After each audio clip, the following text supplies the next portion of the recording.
Beralih ke negeri di bawah bayu, usaha pertubuhan bukan kerajaan NGO bantu masyarakat lengkapkan inisiatif kerajaan tingkatkan kesejahteraan rakyat.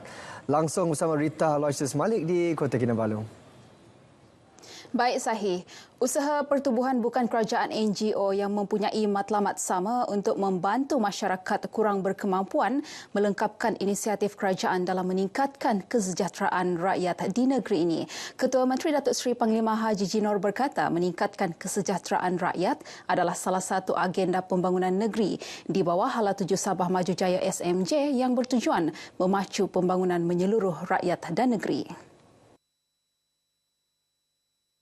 Jelas Datuk Haji Ji, usaha itu juga selaras dengan konsep Malaysia Madani oleh Perdana Menteri Datuk Seri Anwar Ibrahim yang memberi tumpuan kepada usaha lebih baik untuk meningkatkan kualiti perkhidmatan kepada rakyat.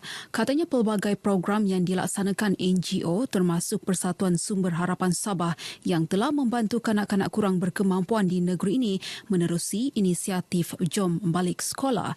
Sehubungan itu, beliau mahu lebih ramai NGO di Sabah tampil untuk saling bekerjasama supaya dapat memberi manfaat kepada lebih ramai komuniti yang memerlukan bantuan. Datuk Haji Ji menyatakan demikian sempena Majlis Makan Malam Amal Tahun Baharu Cina Persatuan Sumber Harapan Sabah di Kota Kinabalu. Tahun lalu persatuan ini berjaya mengagihkan 10,000 set alat tulis dan buku latihan kepada kanak-kanak daif di 20 daerah di Sabah.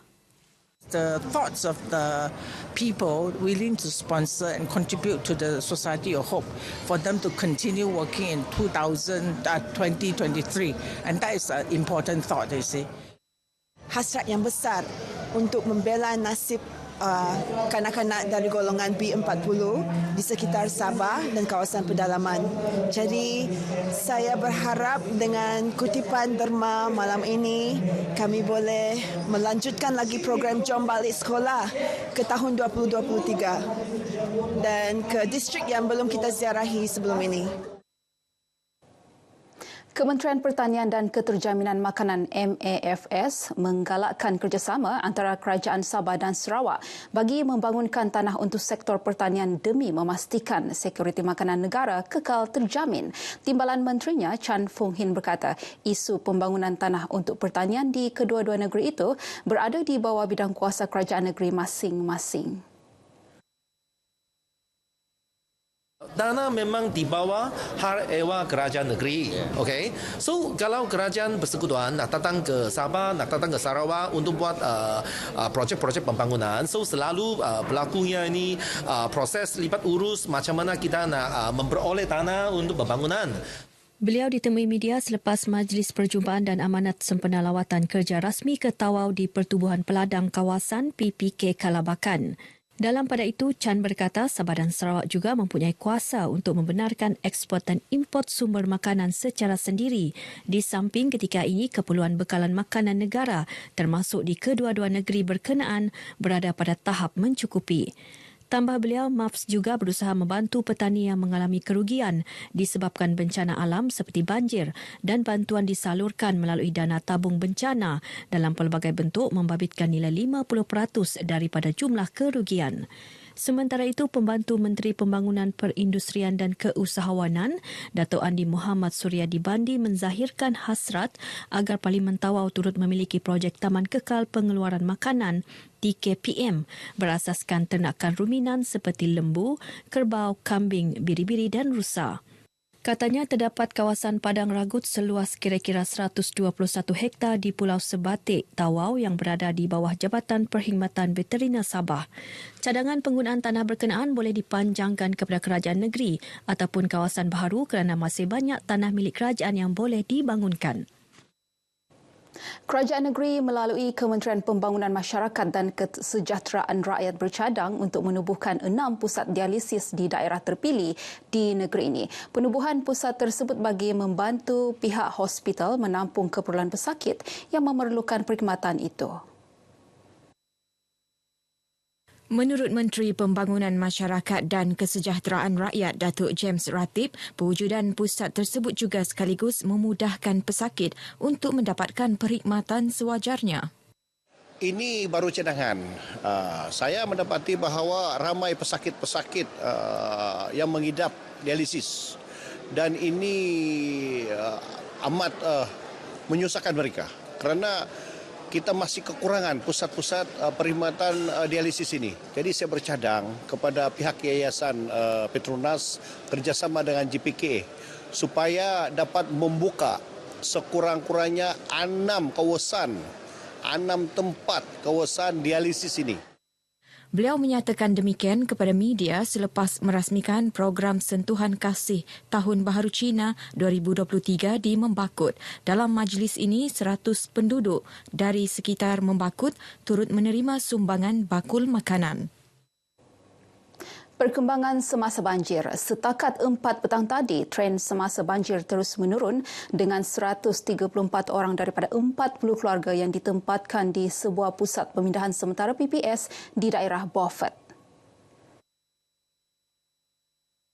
Menurut kenyataan Sekretariat Jawatankuasa Pengurusan Bencana Negeri JPBN, kesemua penduduk terjejas di daerah berkenaan berada di PPS Dewan Serbaguna Selagon. Manakala PPS Masjid Lama Gana Jati telah ditutup sepenuhnya, yang sebelum ini menempatkan 74 penduduk melibatkan 22 keluarga. Lembaga Kemajuan Tanah Negeri Sabah LKTNS membayar lebih 21.299 juta ringgit dividen terkumpul kepada 908 peneroka wilayah timur bagi tahun 2022. Pengerusinya Datuk Abdul Ghani Muhammad Yassin berkata, pembayaran dividen itu merupakan pencapaian yang direkodkan dalam tempoh tersebut. Daripada jumlah itu, lebih 8.399 juta ringgit adalah tabungan peneroka yang diagihkan setiap hujung tahun.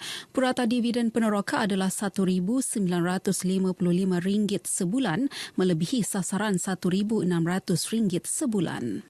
Hasil daripada tahun 2022 itu adalah ringgit Malaysia 21 juta. Dan juga daripada jumlah tersebut 8.300 adalah tabungan peneroka yang kita akan agihkan bulan Februari inilah. Jadi untuk makluman juga pendapatan yang terkumpul ataupun termasuk dividen dan juga tabungan ini adalah berjumlah ringgit Malaysia 3.715 sebulan lah. Ini melapasi sasaran sebanyak 1.600 yang kita telah rancangkan itulah. Datuk Abdul Ghani ditemui pemberita RTM selepas menyerahkan pendapatan peneroka wilayah timur bagi tahun 2022 di Kampung Rancangan Apas Balung Tawau. Dalam majlis ini, seramai 261 peneroka ladang Apas Balung dan Merotai menerima dividen lebih 9.895 juta ringgit.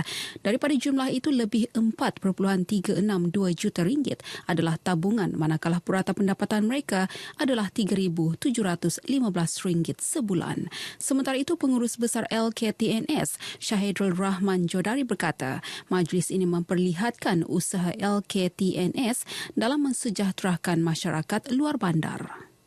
Satu acara di mana SLDB itu melaksanakan tanggungjawabnya untuk mensejahterakan masyarakat luar bandar, khususnya di sebelah Pantai Timur ini. Pada hari ini kita fokuskan di sebelah Apas Balung dan juga Merotai yang melibatkan seramai 256 orang peneroka. Alhamdulillah, saya mewakili seluruh peneroka di kawasan Apas Balung menyatakan rasa kesyukuran yang amat sangatlah kepada SLDB, pengurusan SLDB yang telah kami berikan kepercayaan kepada SLDB untuk mengatur lot-lot kami. Sekarang ini kami merasai apa yang telah kami kepercayaan yang kami serahkan kepada SLDB. Hari ini kami mendapat hasilnya. Baik, sekian berita dari negeri di bawah Bayu. Berita seterusnya kita kembali ke Angkasa Peri bersama Sahi. Silakan. Terima kasih, Rita.